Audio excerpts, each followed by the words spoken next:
Sir काफ़ी समय बाद मार्केट में बढ़िया एक्शन दिखा। आपको बड़े डेटा कौन से दिखे? देखिए सबसे पहले निफ्टी से शुरुआत करते हैं। कल एक हफ्ते का नया ऊपरी स्तर हमको मिला है देखने को, वो है 25,095 के आसपास का, यानी 25,100 के करीब हम पहुँचे एक हफ्ते के ऊपरी स्तर पर निफ्टी पर। Number one. नंबर टू, लगातार तीसरे दिन बढ़त के साथ निफ्टी बंद होता हुआ दिखा, लेकिन बंद जो हुआ है वो लेवल इंपॉर्टेंट है। 24,948 के ऊपर बंद होना इसके लिए काफ़ी बढ़िया, क्योंकि ये 100 दिनों का मूविंग एवरेज का लेवल था और उसके ऊपर जाकर बंद होता हुआ दिखा है। Number two. Number three, bank Nifty ने कल इंट्राडे और क्लोजिंग बेसिस पे 2 महीने का हाई बनाया है। वो था 56,164 का और क्लोजिंग था 56,104 का, यानी कि फर्स्ट क्लास बढ़िया क्लोजिंग आपको मिलती है देखिए। और ये बड़े ब्रेकआउट का संकेत है जो हम आगे विस्तार से करेंगे इसकी चर्चा। बैंक निफ्टी लगातार 5वें दिन तेजी में बंद हुआ है। लगातार चौथे दिन बैंक निफ्टी का हायर हाई हायर लो बना है, जो कि मजबूती के संकेत दे रहा है। ऊपर के लेवल पे भी खरीदारी है और नीचे के लेवल पे भी भरपूर सपोर्ट है। अब आइए मिड कैप इंडेक्स। लगातार तीसरे दिन तो स्मॉल कैप इंडेक्स लगातार चौथे दिन तेजी में बंद होता दिखा है। दोनों ही इंडेक्स एक हफ्ते की ऊंचाइयों पर पहुंचते हुए दिख रहे हैं। बिल्कुल बढ़िया एक्शन में ये भी आपको नजर आएंगे। तो कुल मिला के एक्शन पूरा। अब आइए पीएसयू बैंक, ये ज़बरदस्त तेजी में एक साल की ऊंचाई पर पीएसयू बैंक का इंडेक्स पहुंच चुका है।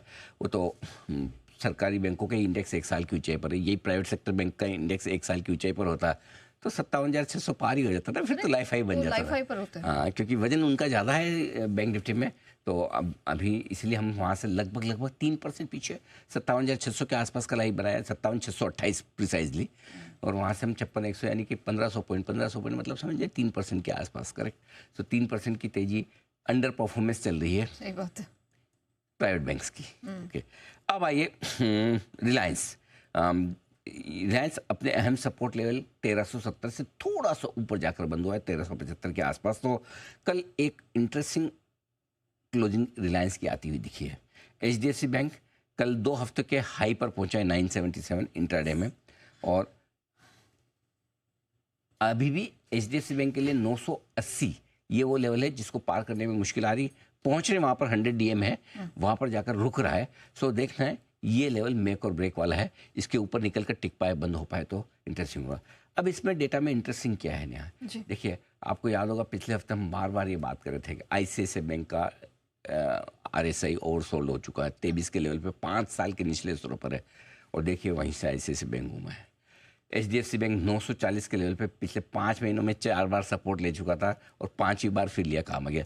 इसलिए पुराने डेटा आपके काम आते हैं। exactly. हाँ, अगर हम आंख बंद कर लेंगे नहीं ये कुछ नहीं, पहले बार जो हुआ वो हर बार। चार्ट्स तो ऐसे ही बनते हैं। चार्ट्स कैसे बनेंगे आपके? कोई भी आपका एनालिसिस पास्ट डेटा का कैसे होगा अगर आप फ्यूचर का एनालिसिस कैसे करेंगे जब पास्ट डेटा नहीं देखेंगे?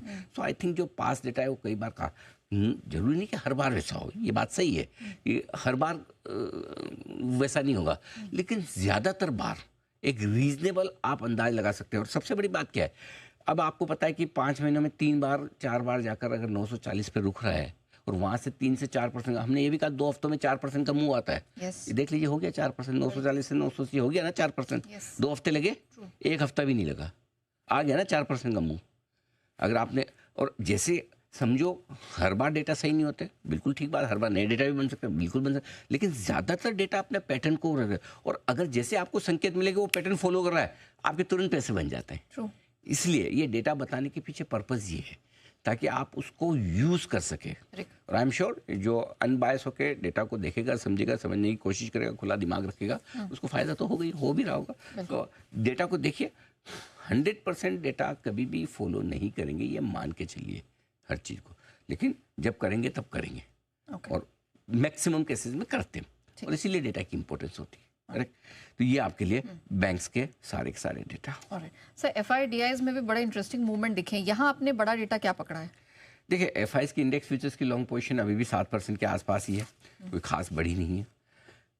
10 सितंबर के बाद कैश की कल सबसे छोटी बिकवाली थी, उस दिन 119 करोड़ के आसपास की कुछ की थी, कल 314 करोड़ की। तो थोड़ा सा कैश में बिकवाली का प्रेशर एफआईज ने कम किया है।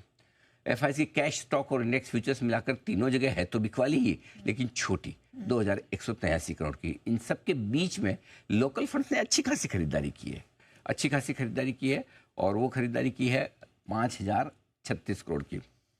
अच्छा, इसमें 998 करोड़ यानी कि 1000 करोड़ राउंड फिगर में मान लें, 1000 करोड़ की आपकी बिकवाली थी, खरीदारी बिकवाली जो भी मान लें,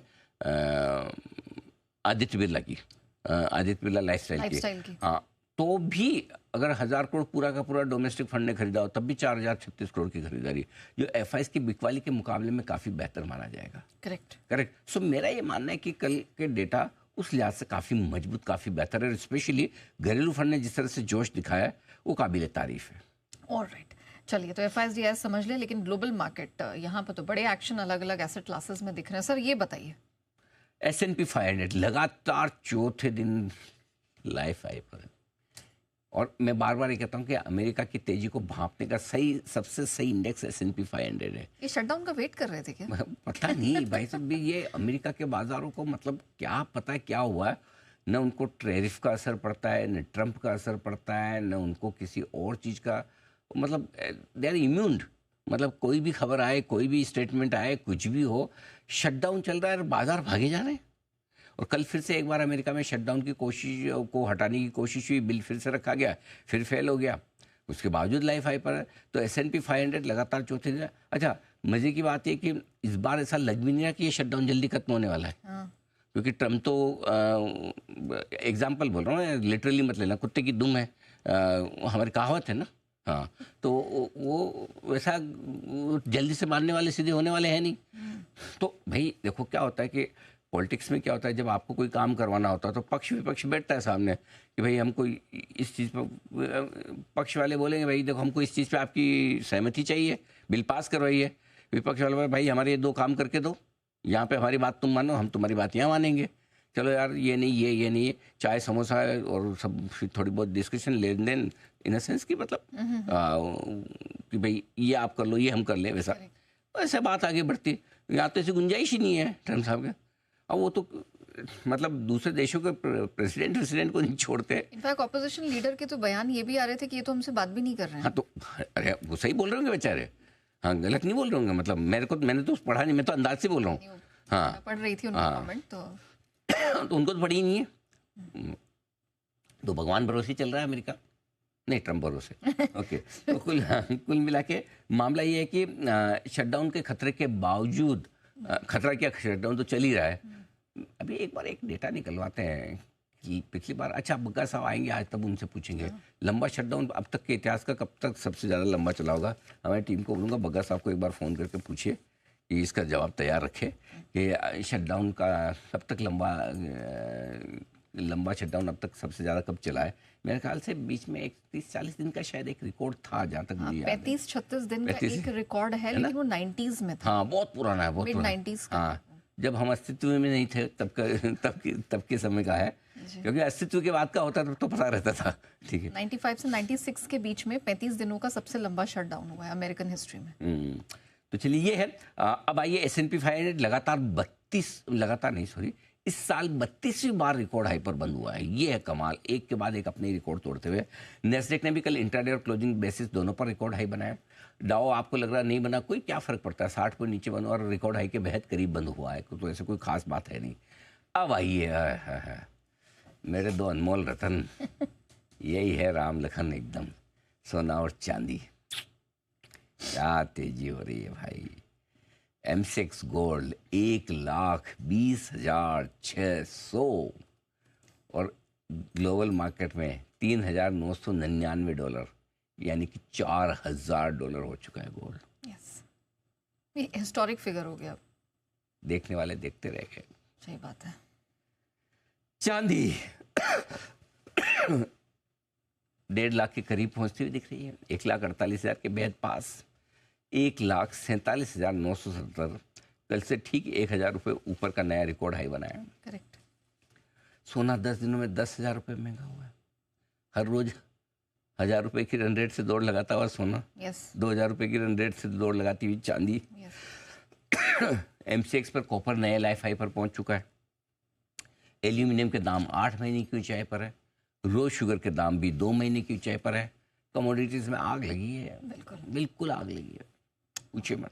चलिए, तो ग्लोबल मार्केट में भरपूर एक्शन दिख रहा है, लेकिन आते हैं हमारे मार्केट